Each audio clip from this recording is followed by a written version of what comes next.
In 1557, a Swiss scholar named Conrad Lycosthenes published a chronicle of every strange and unexplained event he could find a record of, from the creation of the world up to his own time. 683 pages, hundreds of entries. Holy men who saw what others could not. Skies that rained things they should not. Creatures that should not have existed. Each one dated, each one sourced, each one a moment when the world saw something it could not explain.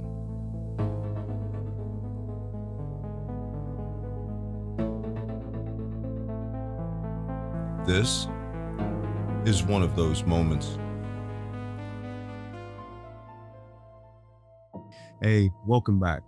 Unless this is your first time, then welcome to Humanly Curious After Dark. This is where we open the cases that never fully close. The missing, the unexplained, the documented strange. I'm just a regular guy, not AI, digging into the files that the algorithm would rather have you scroll past. Last time, we looked at the strange people that Lycosthenes had in the Chronicon. Before that, beasts. Tonight, we're looking at omens, and that word had significantly more meaning to it back in the day, because in Lycosthenes' world, these weren't just weird events. They were warnings. A strange birth, a burning sky, an animal speaking, that to a 16th-century chronicler, those things didn't happen in isolation. They pointed somewhere, to something. So tonight, 3 entries, 3 different kinds of omen. One falls from the sky. Another appears above a city, while one walks among the graves. So how about we open that book?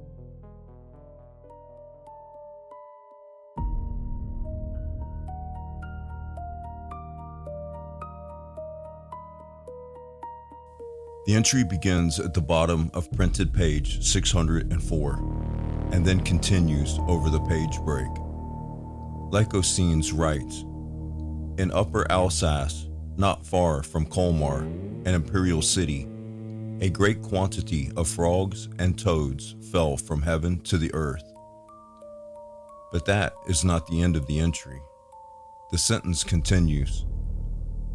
These were first destroyed by the inhabitants of that place with clubs and stakes, and then, so that the air would not be infected by them, they were collected into one heap by order of the magistrate, and by the executioner and the skinners were thrown into a pit. So this is not just a line about frogs falling from the sky. This is a town cleanup. Frogs and toads fall near Colmar. The locals beat them down with clubs and stakes. The magistrate orders them gathered into a heap, and then the executioner and the skinners dispose of them in a pit because they are afraid the air itself will be contaminated. That's the entry. No explanation, no witness interview, no attempt to soften it. Just the record. Picture being there, not in a modern city, not with a weather app in your pocket, a field road, a church bell, a storm coming over the Rhine Valley, and then something starts hitting the ground that isn't hail, something alive. It lands on rooftops, in ditches, on cart paths, in gardens. Frogs, toads, enough of them that the report doesn't stop with the fall. That's the part that gets me. The entry continues into the aftermath. The locals don't just stare at it, they deal with it. They take clubs and stakes and kill what fell. Then the magistrate gets involved. The remains are collected into one heap, and because they fear the air may be infected, The executioner and the skinners are brought in to throw the whole mess into a pit.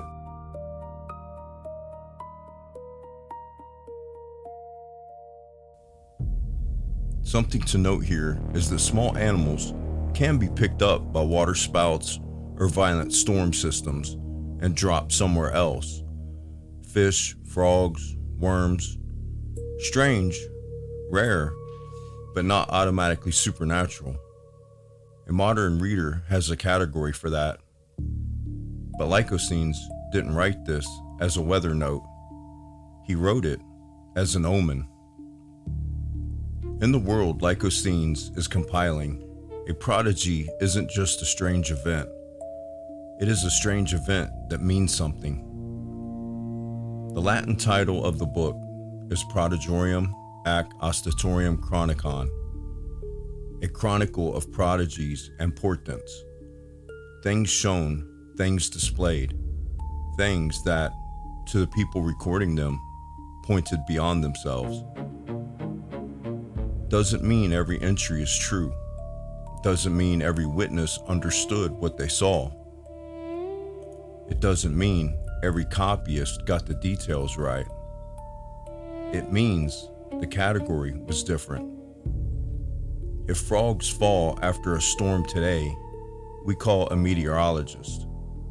In Lycosthenes' world, the report ends with a magistrate, an executioner, skinners, and a pit. Because the question isn't only, how did this happen? The question is, why were we shown this? So what happened near Colmar in 1549? Maybe a storm dropped frogs and toads over a village. Maybe floodwater displaced them and the report grew in the telling. Maybe the scale got exaggerated because by the time the story reached the page, it had already become a warning. I don't know. What I know is that Lycosthenes printed it. And he didn't only print the fall, he printed the cleanup. Now, the frog rain is at least something that I think a modern person can try to explain. Rare weather, bad reporting, flooding, animals displaced by a storm. You don't have to reach for the supernatural first. I mean, right? Or I can't type.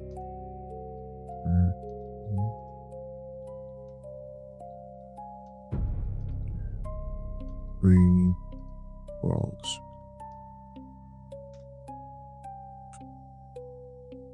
Huh.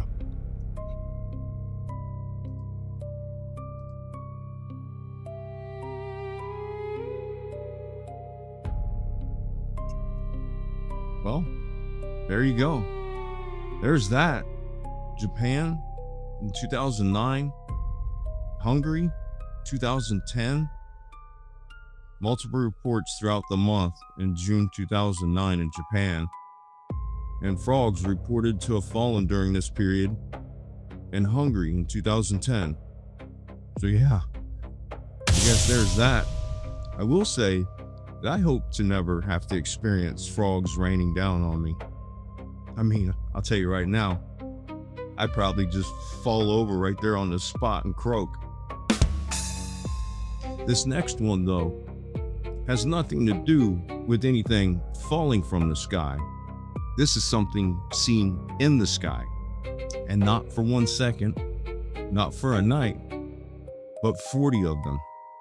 People had reported seeing armed horsemen in the air, spears, shields, the works, literally a battle above the city. It's time to go from northern France on over to Israel. We're going to Jerusalem. Jerusalem. The entry is set during the age of Antiochus Epiphanes, the Seleucid king whose conflict with the Jewish people becomes the backdrop for the Maccabean revolt. Lycosthenes doesn't spend time explaining all of that.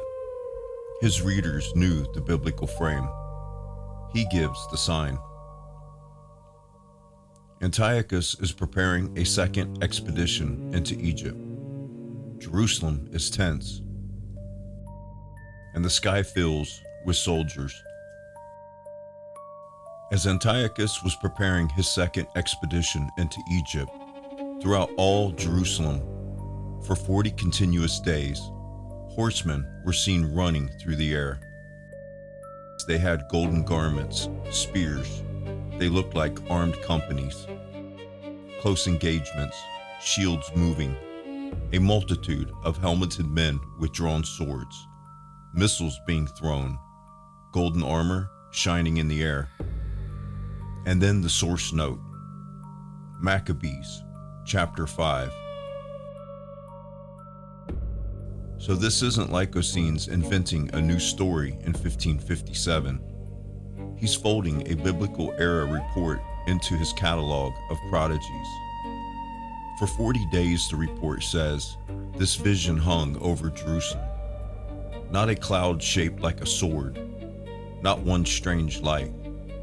Horsemen, armor, spears, shields, ranks, and motion. The way the entry reads, people aren't just seeing shapes. They're seeing a military action. Two forces, movement, engagement, the sky behaving like a battlefield.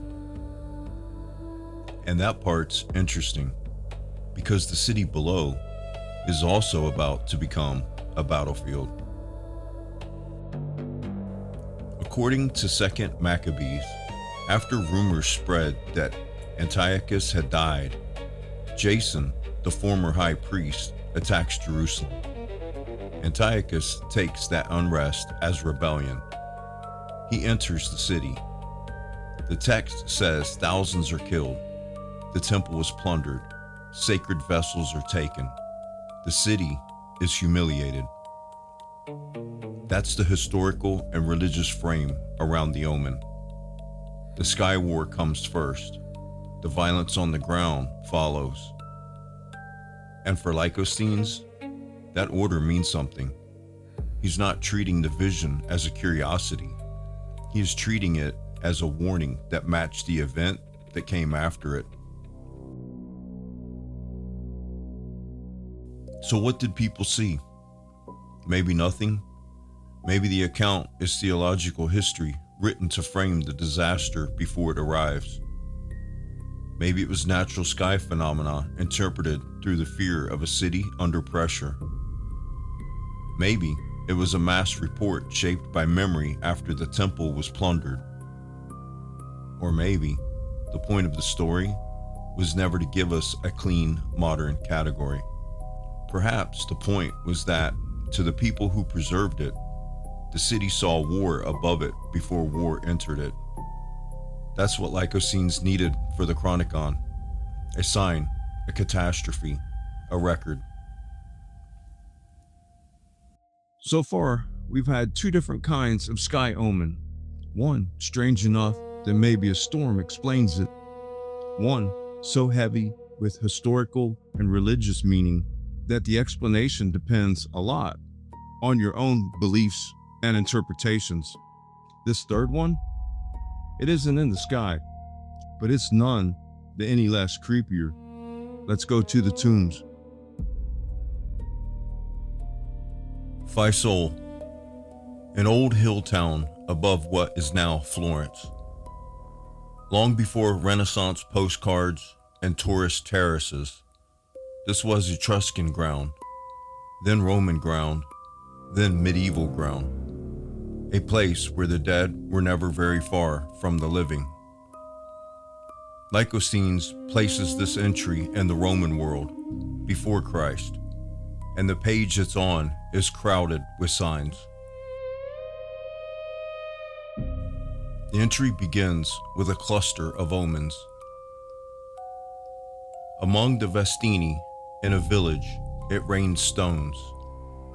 A torch appeared in the sky, and the whole sky seemed to have burned. The earth flowed with blood, and it congealed. Then comes one of those details that sounds almost too strange to be of any use. Dogs were commonly seen gnawing stones and roof tiles. And then FIESOLE.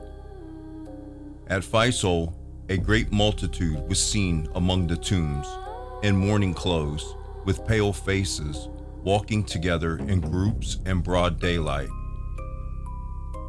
Lycosthenes does not give us one isolated event. He gives us a cluster: stones falling among the Vestini, a torch in the sky, the heavens appearing to burn, blood flowing from the earth, and even dogs gnawing stones and roof tiles. They are all wild, but one that stands out to me is FIESOLE. A great multitude among the tombs, dressed in mourning, pale-faced, walking together in groups, in broad daylight. Just a procession where a procession should not be. The obvious version of this story would put it at midnight, fog, moonlight, a graveyard. But that's not what the Latin says. Inter diu, by day. That's the detail I keep coming back to.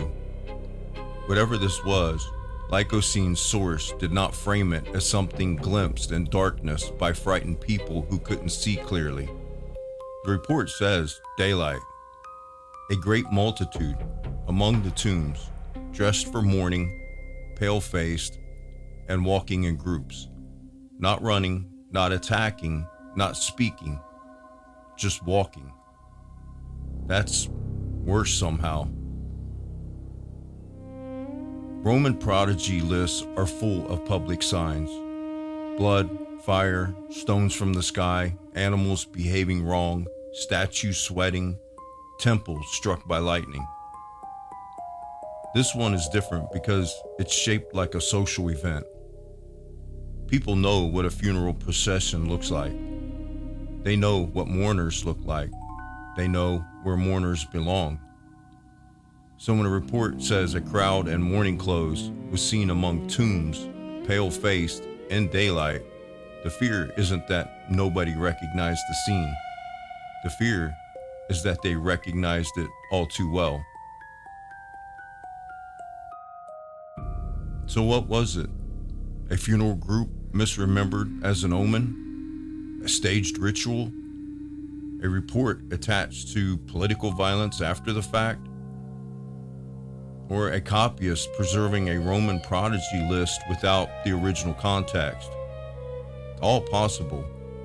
And honestly, any of those explanations could be true. But none of them erase the image. A crowd dressed for mourning, walking among tombs, pale as the dead, while the sun is still up. That's why this is the closer. Because falling frogs are strange. Armies in the sky are spectacular. But the dead walking in daylight? That one's pretty wild. So what do we do with 3 reports like that? We can reach for explanations, and we should. Rare weather drops frogs. A frightened city under siege sees war in its own skies. And a funeral procession gets remembered possibly as something stranger than it was. Reports get copied, sharpened, exaggerated, moved around. All of that is true.